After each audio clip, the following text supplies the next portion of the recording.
ప్రేమ ఉంటే కాస్త కొస్త సామాజికవేత్తలు ఎవరు, మిగతా వాళ్ళంతా పార్టీ వాళ్ళే ఉంటారు అక్కడ. తీసుకొచ్చి కూర్చోబెడతారు, ఎవడు ఏం మాట్లాడు దాంట్లో. వీళ్ళు ఏదో పాపం 2 ఉపన్యాసాలు ఇస్తారు, అయిపోతుంది. కొంచెం గట్టిగా మాట్లాడితే చప్పట్లు కొడతారు, ఎవడు పరిష్కరించడు. కరెక్ట్ గా చెప్పాలంటే వాళ్ళు ఏంటి బహిరంగ విచారణ అంటే, చనిపోయే ముందు అదే మనల్ని ఉరేసే ముందు అడిగే చివరి కోరిక మన లాస్ట్ స్టేట్మెంట్ అనమాట అది. అంత మించి ఏం లేదు. అట్లాగనే తగ్గించరు. ఇప్పుడు మనం ఏం చెప్పాలి వాళ్ళకి బహిరంగ విచారణలో, అయ్యా మీ నెత్తిన 1500 కోట్లు పడుతుంది కదయ్యా, ఈ 1500 కోట్లు మా నెత్తిన వేయబాకండి అయ్యా అంటే మరి ఏం చెయ్యాలి? వాళ్ళు ఏం అడగరు, వీళ్ళు సరైన చెప్పలేదు అనేసి తీసేస్తారు.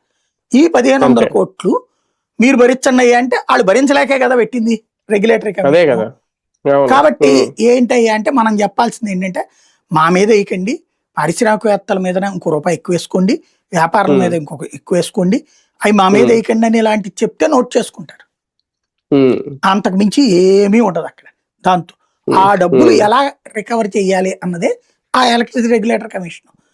అంతకుముందు అయ్యా నువ్వు 100 రూపాయలు తీసుకోవాలంటే 125 రూపాయలు తినేశారు 2019 ఇదే 2025కు ముందు చేస్తే, మొన్న 25 అప్పుడు రెగ్యులేటరీ కమిషన్ అట్టెట్టా చేశారయ్యా మీరు దోచుకోవడం ఏందయ్యా, నేను చెప్పిందేమో 100 రూపాయలు తీసుకోండి మీరు 150 రూపాయలు తింటాం ఏంటి, ఇది దుర్మార్గం కదా అని చెప్పి ఆ డబ్బులు వెనక్కి ఇచ్చేయండి అంది.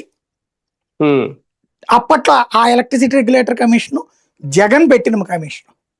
ఎలక్ట్రిసిటీ రెగ్యులేటర్ కమిషన్ అంటే మాజీ న్యాయమూర్తుల సమక్షంలో ఉంటది అనమాట. జగన్ పెట్టిన టీం కాబట్టి దానికి వార్నింగ్ ఇచ్చింది, ఆ డబ్బులే మనకి బిల్లులు తగ్గించింది. దాన్ని నేను